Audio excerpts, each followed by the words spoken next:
Thanks for being on the call today. I know that we're moving into a week that a lot of guys start slowing down a bit for the holiday weekend, but thanks. We have a great turnout. I appreciate you being on. So it's kind of a fun call for me because we had about 10 years ago, an retired FBI agent come on to the system, and he was actually a negotiator for the FBI, and I'd forgotten all about that, and then I saw another article about FBI negotiators and how they get people to share information with them, and we're going to be talking about that here in a few minutes. But before then, we got a few things to talk about. Let me get my thing going here. First is, the Department of Labor, you can't open a magazine or a newspaper or whatever else without seeing 15 different articles on it. And let me get your guys' opinion or thoughts on this. Guys, have we seen how the DOL is going to be rolled out yet? Do you really think we've seen exactly how the DOL is going to be rolled out yet? Because I'm getting tons of no's. You're exactly right, because it's a 600-page document, and it was very vague. So for all these guys telling you what's going to happen is silly because it's being ironed out now. Also, there's all sorts of lawsuits going on whatsoever. But I do want to bring up a point that everybody's saying, man, it's going to be so hard on the insurance industry. Well, I just read 2 different articles that said, boy, sometimes you don't know what you're going to get when you're wishing for it. And all these money managers who are all touting how great this is, how great they are and how this is going to crush the insurance industry and all that kind of stuff, they haven't realized the dragon they've brought upon themselves. And here's what I mean by that. The DOL is going to affect far more than annuities, both these articles said. And this one right here that I'm talking about is right out of Think Advisor, which is, Think Advisor, is that a pro-insurance or pro-securities magazine, guys? Pro-insurance or pro-securities? Yeah, pro-securities. So they're saying actively managed funds, both mutual funds and money managers, are in for a rocky ride. There is plenty of evidence that active funds don't outperform passive funds, and the size of this underperformance is almost exactly equal to the size of their higher fees. The DOL rule states that advisors can't make recommendations that pay them more when the recommended investment isn't the best for the client. So several ERISA lawsuits targeting higher price funds highlight the risks of recommending funds with higher fees when lower fees are available. So these money managers who are touting these that they've been doing it the right way and this is great and they think it's going to be such a boon to their business, guess what they're going to find out? That they're getting what they wished for. So when that it's going to be just as big a problem for them, because you know what, when active funds, and again, the way that it's written right now, can attorneys, how much of a barrier is there for attorneys to get in there and start throwing out lawsuits? Big barrier or low barrier, the way it's written right now, the DOL? Big barrier or low barrier? Well, apparently nobody knows. It's extremely low barrier. Now, here's the thing. Hey, I get that we write up a lot of insurance, but insurance compared to securities, how much is insurance is written compared to securities? Big or small? Is insurance big or small compared to securities? That's right, Brad, it's small. That's right, John, small. So if attorneys are going to go after something, they're going to have to go after the small thing or the big thing? They're going to go after the big thing. So all these money managers who think that this has been the best thing, it's going to be such a boon for them, are in for everybody's going to get zapped by this. But we have a couple advantages of 5Q.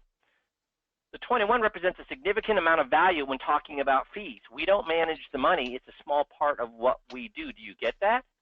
And what do we do with our meetings? If you're doing the 5Q system the way you're supposed to, what do we do with our meetings? Yes, we record it. How does that help Mike and Brad?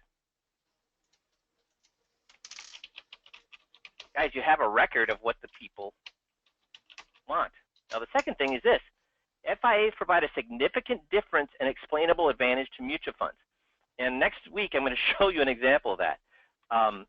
The change will be that FIAs will have to be compared to each other, But FIAs compared to money management, is there a viable difference? Is there a recognizable difference in advantage to FIAs versus money managers? And here, I'm going to show you next week. The insurance industry has been around for 400 years. And how many times have the regulators thrown a curveball to the insurance regulators or to the insurance industry? Just once, twice, or several times? All the time. So what is the insurance? I mean, there's billions and billions of dollars in the insurance industry. What are they excellent at doing? When a regulation is put out, what are they excellent at doing? Yeah, designing around. I'm going to show you next week that how easy it is for the insurance industry to design around the DOL, which is why the DOL is a smart thing or a stupid thing. Guys, first of all, fee only. Are there crooks with fee only? What was Bernie Madoff? Was he commission or fee only? Yeah. You know, there are crooks in the fee only. There are crooks in the commission, and it really has nothing to do with the how you charge. It has to do with the person. So like anything, there's going to be ways to that the insurance industry will find out, go back to making fantastic solutions for the client and not have to be burdened by the DOL. So what's happening to the quality of money? This is so kind of a different subject here. What's happening to the quality of money management? In 1992, 98 U.S. companies had AAA credit ratings from S&P. Any ideas on how many companies have AAA ratings from S&P today? Mark says 10. Ah, Richard got it. 2. Just 2. Very good, Jonathan Richard. Just 2 companies. What's that say about investing in the market? Safer than it used to be or less safe than it used to be? Johnson and Microsoft, the 2 companies. So here's the thing. We talked about this a little bit a few weeks ago. What do we find out? How many companies are actually using standardized accounting methods anymore?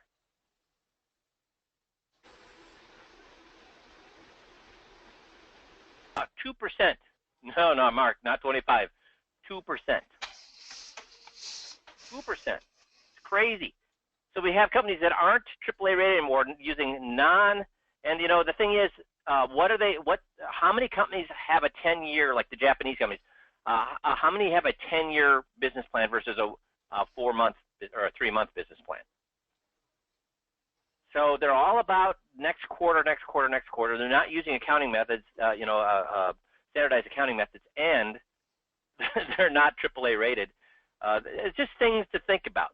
So the market is the market as safer than it used to be, or not as safe as it used to be?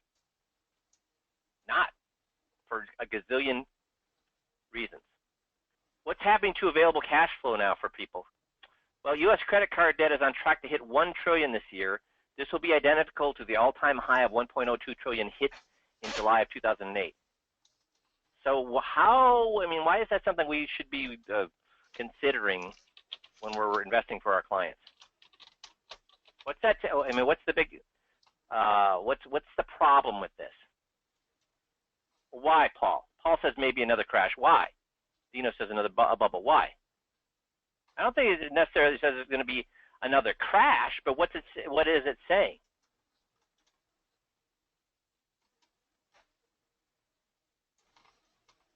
Guys, why does the market go up?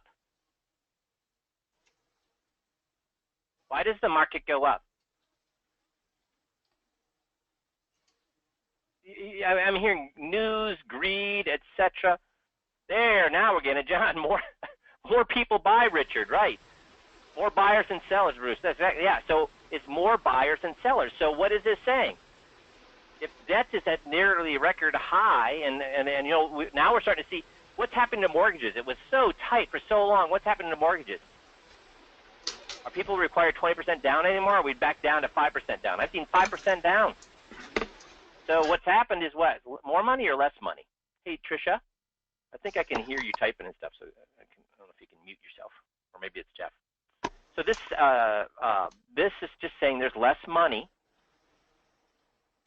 in play to make the market go up. So there's lots of things to be considering. Now, again, shifting gears here. Guys, you are driving me to drink. How long have I been talking about the 15-minute drill? A year. Over a year. What does MIFD stand for? Most Important 15 Daily. Guys, if you do not answer emails for the first 15 minutes of the day, will your business collapse? I want a lot of answers here. Will your business collapse if you don't answer emails for the first 15 minutes of your day? How about if you don't answer any voicemails or talk to your staff for the first 15 minutes every day? Then please, please, please, what is the most important 15 minutes a day? It's this drill. It's this drill. And so every time I talk to somebody, I ask, are you doing the 15-minute drill? And more times than not, they're giving me freaking what? Excuses. Stop it.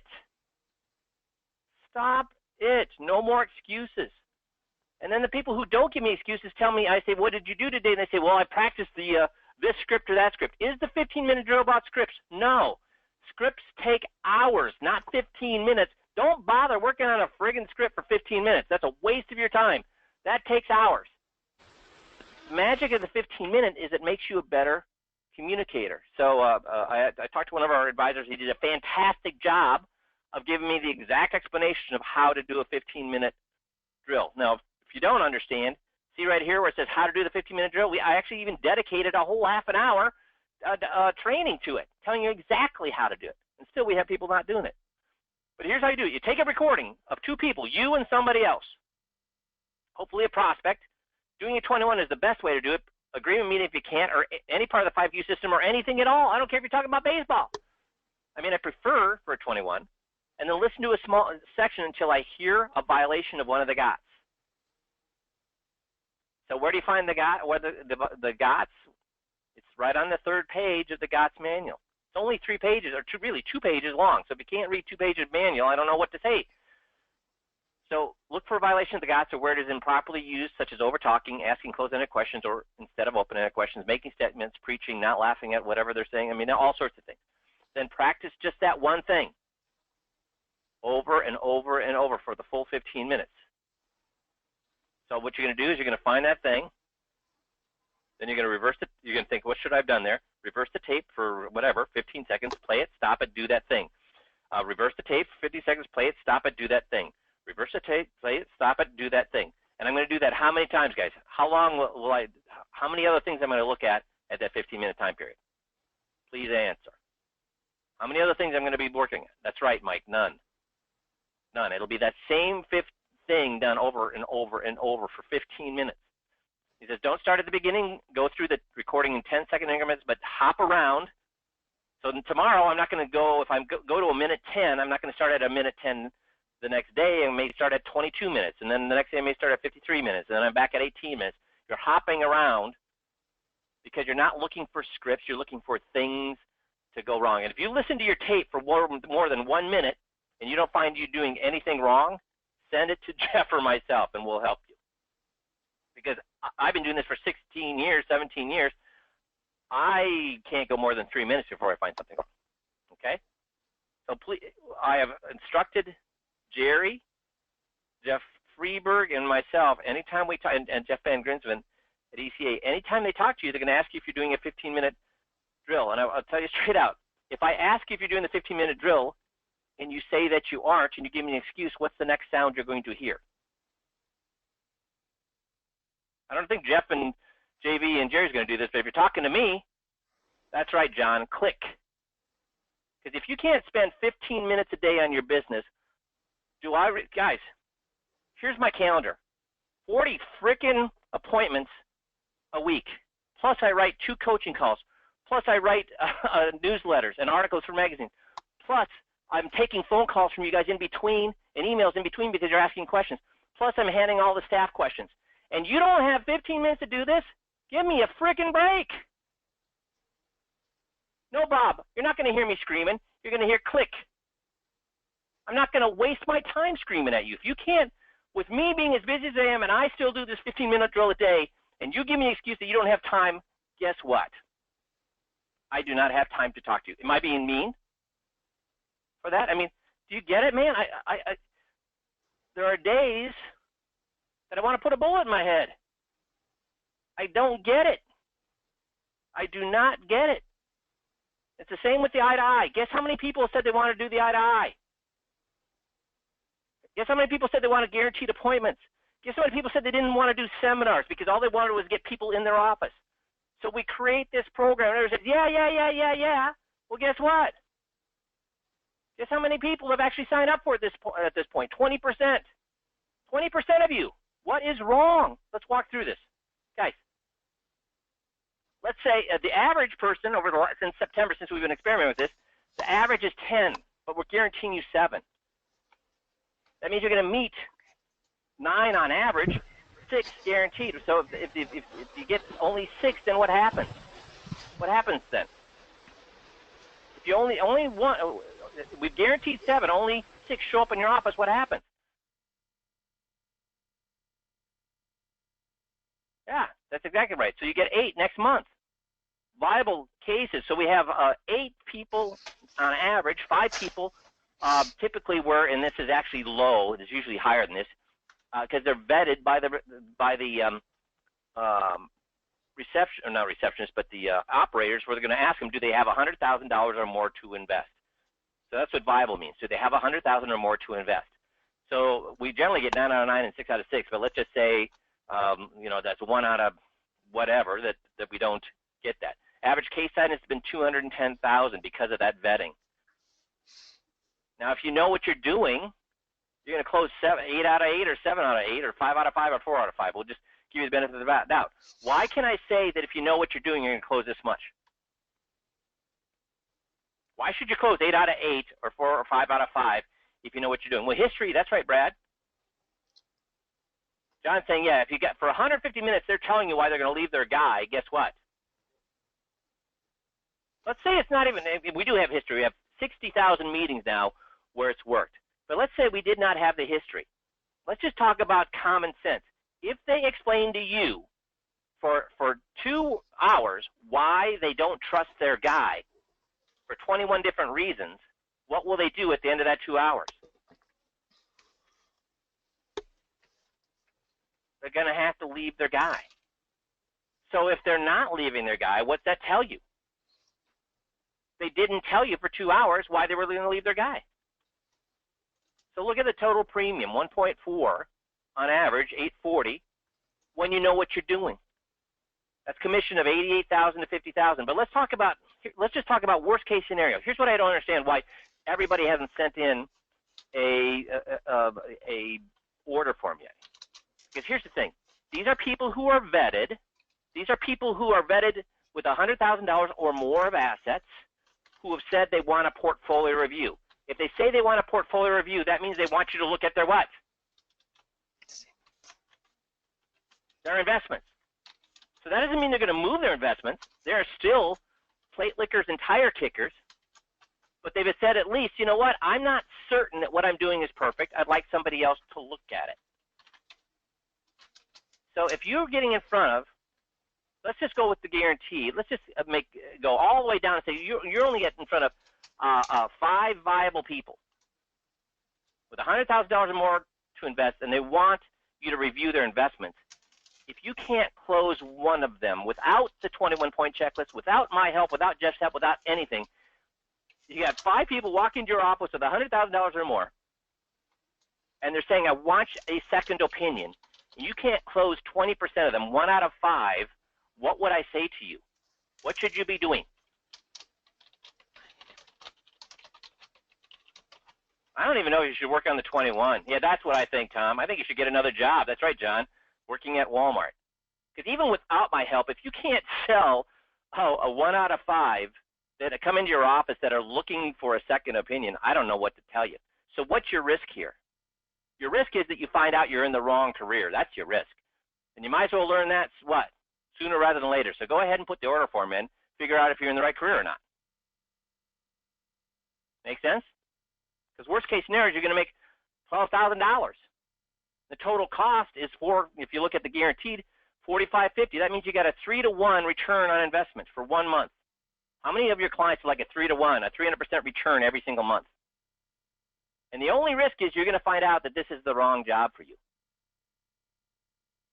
So Jeff and I had an agreement because I was going to go on a rant, much more so than I have, but Jeff asked permission to go ahead and talk to you guys about this, so I didn't set a negative tone before the 4th of July. Because here's the thing. We're going to work with you as much as you're going to want to work. And guess what your indication right now, whether you want to work is or not.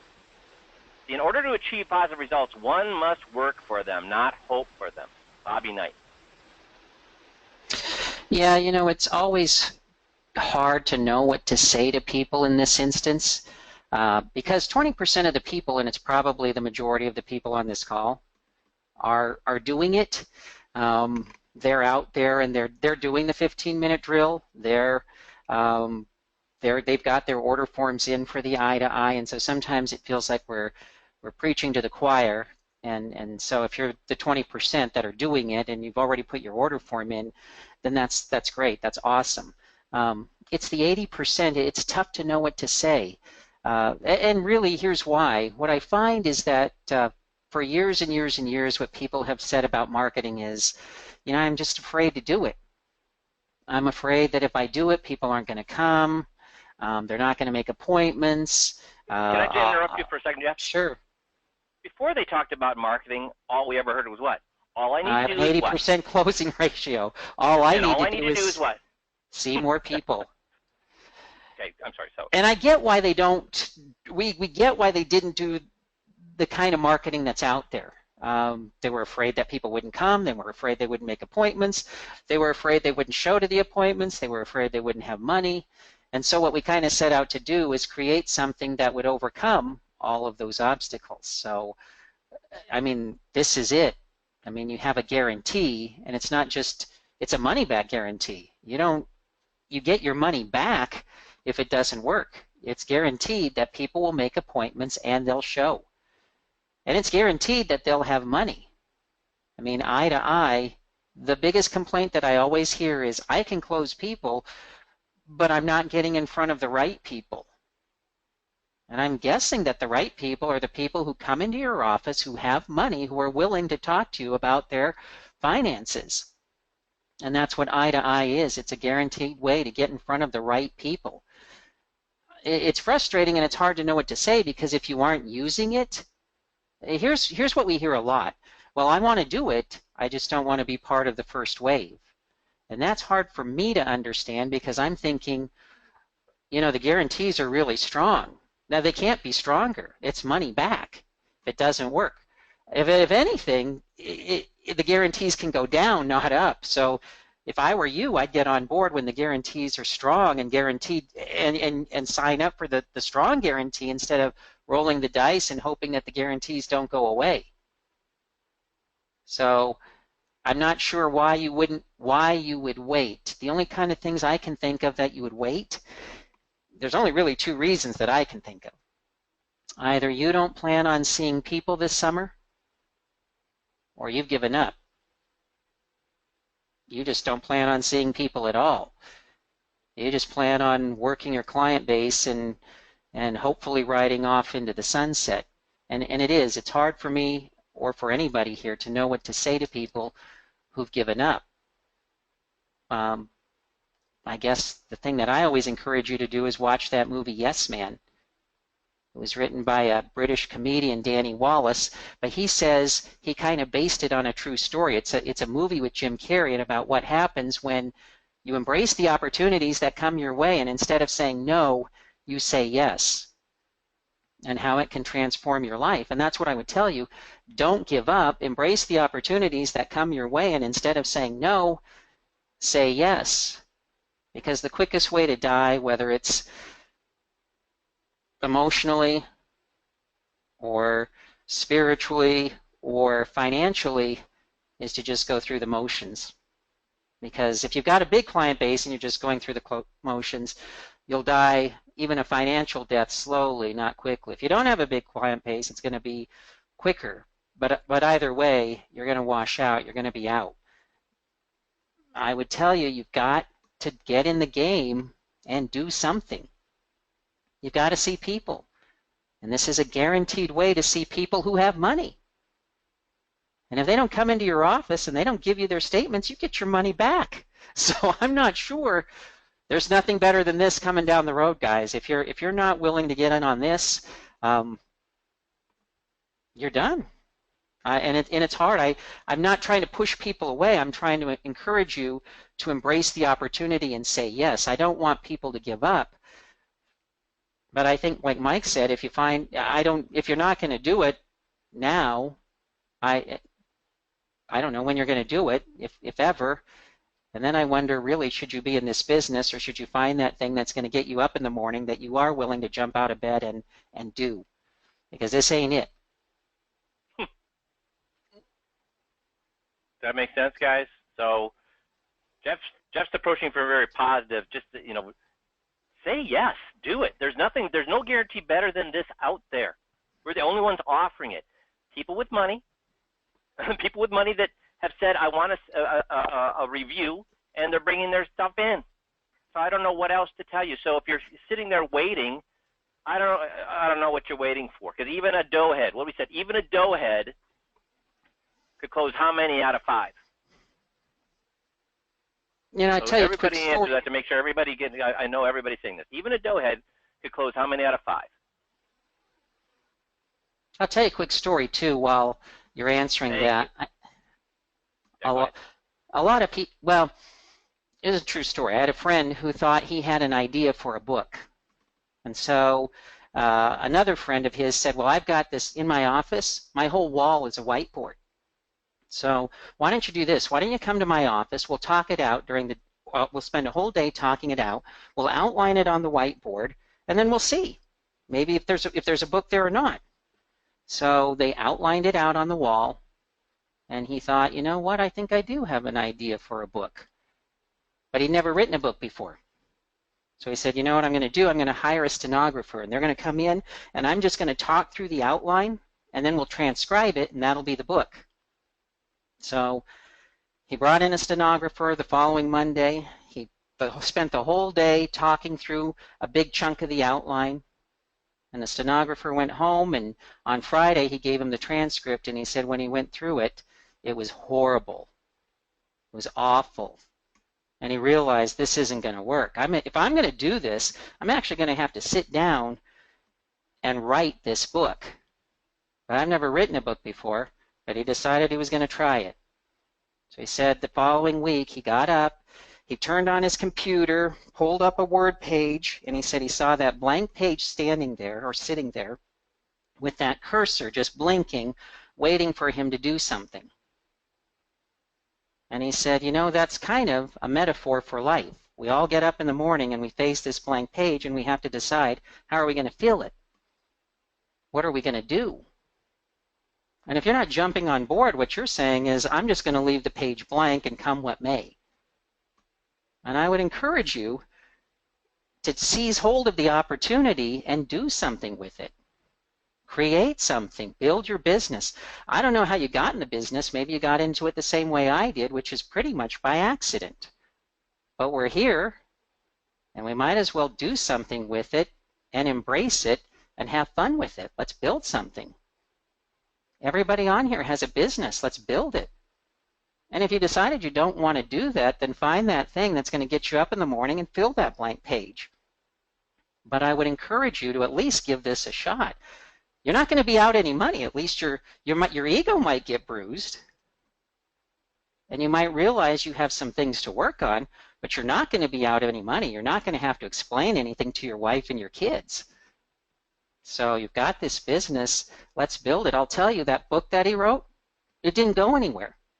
It wasn't a New York Times bestseller, but it got him up in the morning. And his second and his third and his fourth and his fifth and his sixth books didn't go anywhere. But his seventh book was a New York Times bestseller. So don't give up. Seize the opportunity. Do something with it. So again, you guys that are doing this, the 15-minute drill, thank you. You guys that have already signed up for the Eye to Eye, thank you. And some of you are working through, you're in accounting firms, or you've got built-in people that you're going back to see. And I do. If you've got clients and you've got 10 people to see next month, If you got 10 people to see next month, you shouldn't be doing the eye to eye. Go practice on those people. But if you don't have 10 people to do next month, guess what you need to do? The eye to eye. And if you're not, like Jeff said, apparently you can't get up and you've given up. And you know what? Does anybody want people who have given up on their team? Because they're what? What are people who've given up on your team? I don't care if they're the best player in the league. If they've given up, you want that guy on your team, because what's he going to do to the team?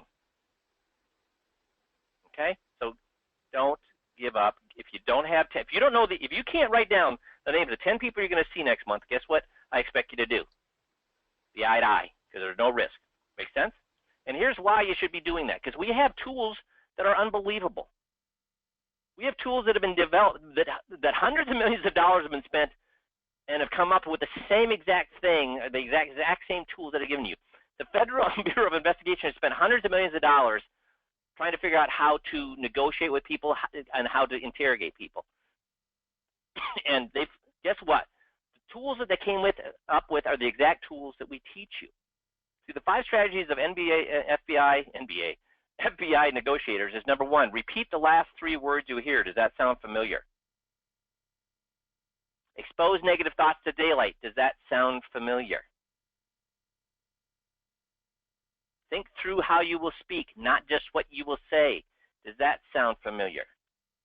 Ask questions that encourage them to solve the problem for you instead of you solving the problem for them. Don't give up until you've at least tried the, oh, well, I guess we're done here maneuver. Do these guys, are these things the things that we teach you? I mean, the first thing, say the 3 things, the last 3 words over is one of our GOTS, right? What is it? Which one is it? Which one of the GOTS is it? Say the last 3 words they've said over. It's the parrot, right, Jay? Right? Parrot, parrot, parrot. Get a lot of parrots. Exactly. It works.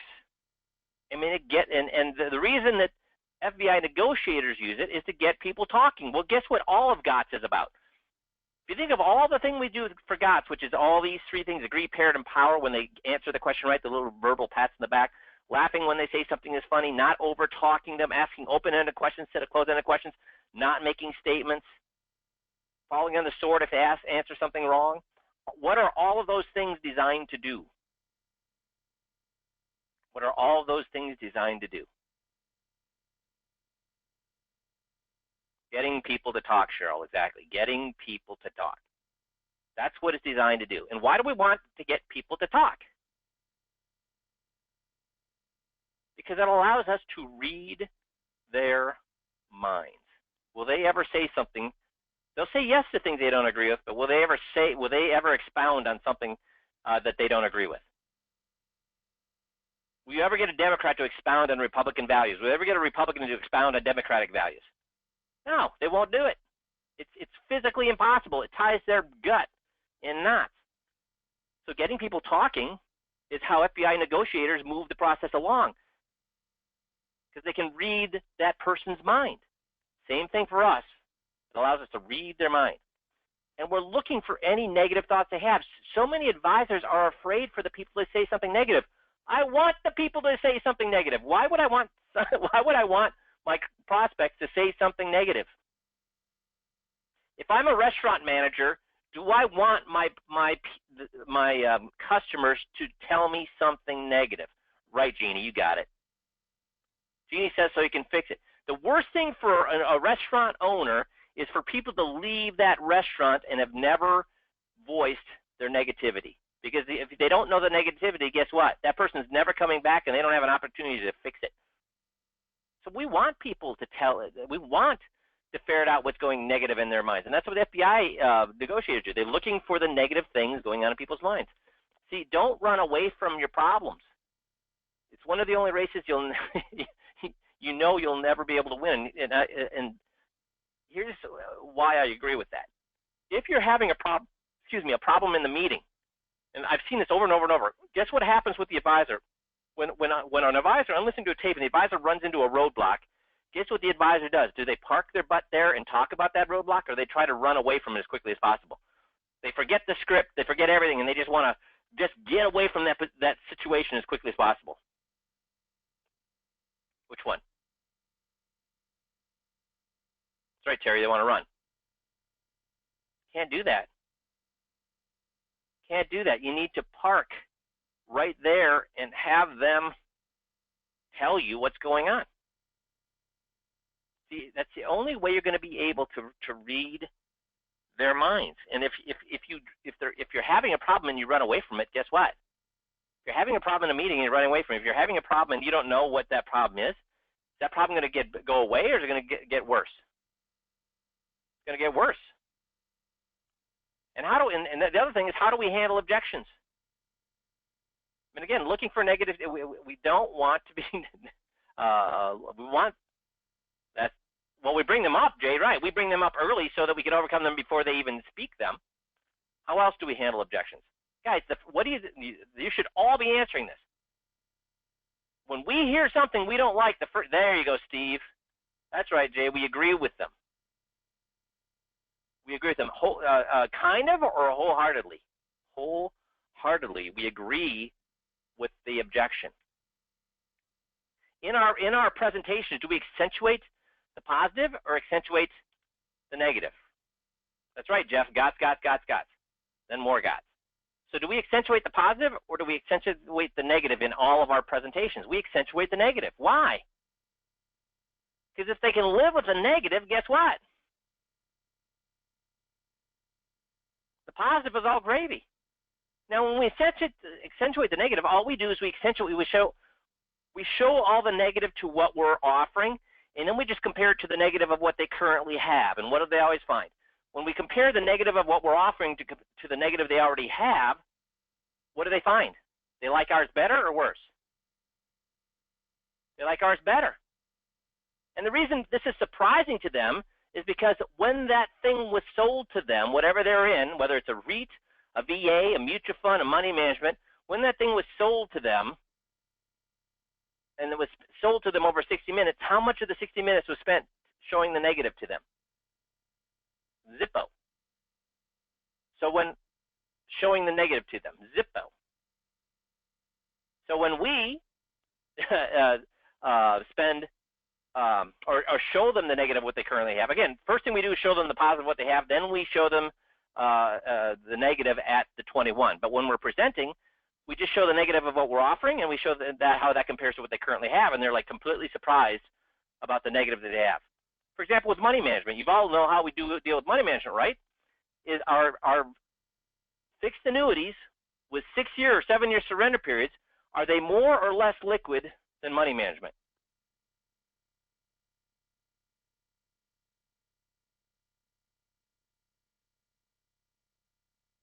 By a little or a lot?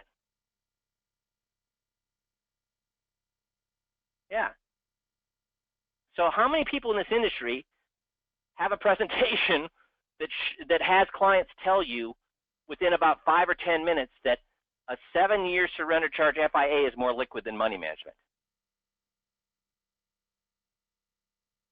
So you have tools like this, and that's where Jeff and I scratch our heads. You have tools like this. If you have tools like this, should you be sitting in your office with the shades drawn waiting for people to come into your office, or you should be out what? Dude, how many people in this industry would kill for a presentation that showed FIAs were more liquid than money management? Please. So think through how you will speak, not just what you will say is another rule. Which means don't just, your message is not just what the message. You got to figure out how you're going to deliver the message. So we don't tell, sell, preach, or teach, because any point worth making must be made by who? Them. Any point worth making must be made by them, because the same message delivered by you as compared to them, which one holds more clout? The exact same message that you deliver it versus them delivering. Which one holds, them by a lot. Them by a lot. And then we also frame our questions. We also make sure that when we're relaying information that we frame it appropriately so they understand our question and they understand the right answer, so they don't have to answer that wrong. And we also head off objections by knowing where they're going to come up, and we bring them up beforehand. We also use pacing and volume, don't we? So here's a great thing. If you get to a point where the client is arguing, what happens to your pace? If you get to a point where the client is arguing with you or being resistant, that's right, Jay, slow down. And what happens to our volume? Lower. You slow down and you talk slower.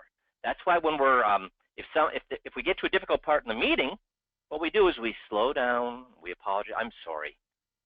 Let's say I know they start to get very negative, and anything I bring up, they give me the opposite answer that would make sense.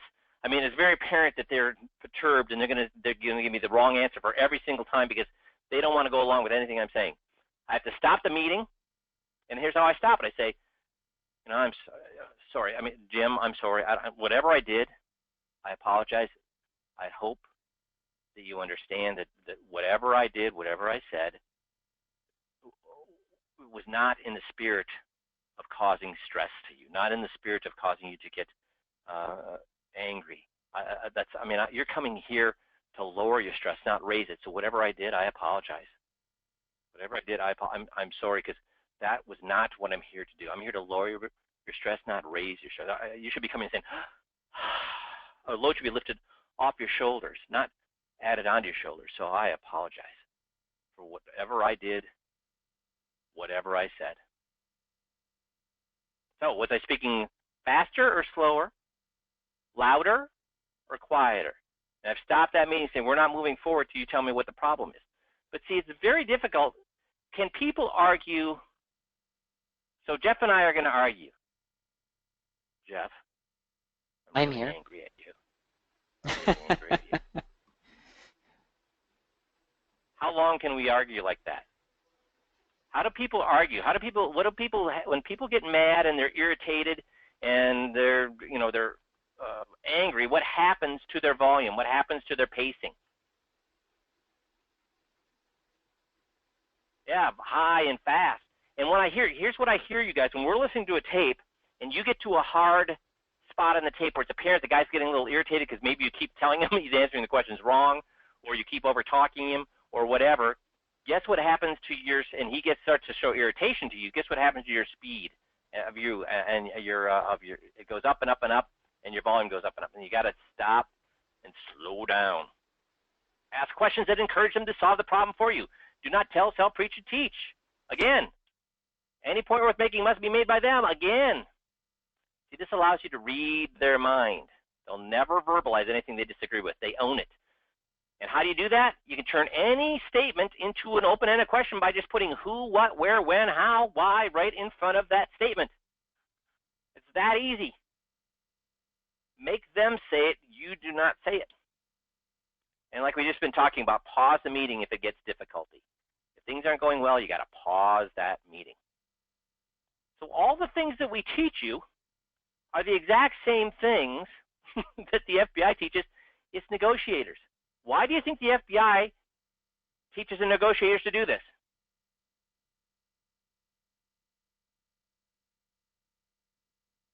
Why? Guys, it's not hard, because it works. It works. That's why. Make sense? So, Jeff, anything to add before we get off the call a little early here? Yeah, I would say, I've never heard it put quite that way, but I agree with it, is kind of embrace the negative. And that's really what sets you apart. Because the reason this works so well is the guy that they met with before was afraid of the negative. He ran like heck away from it. He didn't want to talk about any of the downsides of his investments. He didn't want to talk about anything that might be a little bit uncomfortable because he was afraid he would scare the client off. But if you remember where this came from, motivational interviewing, getting alcoholics and drug addicts to quit using drugs or quit drinking, the best therapists aren't afraid of the negative. They're the ones that are saying, not right away. That's why we have to do the non-financial first. But eventually we have to get to a place where we're talking about what alcohol is doing to your life, what it's doing to your marriage, what it's doing to your kids, what it's doing to you and your job. And those are uncomfortable conversations, and rather than run from them, that's where they're making the most difference. That's where they're able to help the people the most. That's where they're able to help give people clarity and help them feel confident that the way that they're moving is the right direction, and that's what we do. We have to, at some point, embrace the negative and say, hey, this is how I can help you the most, by helping you discover the things that you didn't know, and now that you know them, you can move forward with more confidence and more clarity and feel better about your future. But we have to be willing to do that. We can't be like the other guy and run from the negative. Otherwise, we're just the same, and they're not going to move because, like Mike always says, why move from the fire to the frying pan? If you're just like him, I mean, that's one of the ways that they see you as different. And believe it or not, it's the thing that they appreciate probably the most. So don't be afraid to do that. You're able to give them that message in a manner that empowers them instead of making them feel stupid by using the GOTS skills. See, we're able to give that negative, have them discover negative things, but not in a way that drags them down, but lifts them up, and that's what GOTS does. So, guys, please take all the things that we've talked about today to heart. The biggest thing is just do it. Just do it. Just do the 21. Just do the 15-minute drill to get good at GOTS. Just do the system. Just do the eye to eye if you don't have 10 people that you can write down that you're seeing in the next month. Just do it, because theory is worth what, guys? Hope is worth what? What's hope worth? Nothing. Without what? Yeah, go ahead, Jeff. I would say, and don't be afraid. I mean, you will get better. If you're not don't be afraid that you're not as good as you should be. If you do the 15 minutes a day, you will get better in a week. Yes. If Quickly. you just do a 21, you will get better by the second or third time. You will get better. I don't know anybody that does this stuff that doesn't get better. So don't be afraid. The thing that's always helped me the most is you can't really get rid of fear, but don't let fear drive. Tell fear you can ride in the car, but you have to ride in the back seat. Because there's nothing wrong with being afraid, and sometimes fear can help you from jumping off a cliff that maybe you shouldn't jump off of. But you don't have to be afraid of these things. You don't have to be afraid to see people. You don't have to be afraid to meet with them. You don't have to be afraid to do the 15-minute drill. You will get better. You will have success if you just do it. Super. So I hope that you take this to heart, guys. We will have a coaching call on Friday. We will not have a coaching call on Monday, as it is July 4th, I believe. So we will talk to you all on Friday. You have a fabulous week. I appreciate you letting us kind of twist the screws a little bit today, but that's because we're your coaches, and our job, the reason you come on board, the reason you hired us, was to get you to make more money, and the only way you're going to make more money is to get on the court and play some ball, okay? So thanks, everybody. We'll talk to you all on Friday.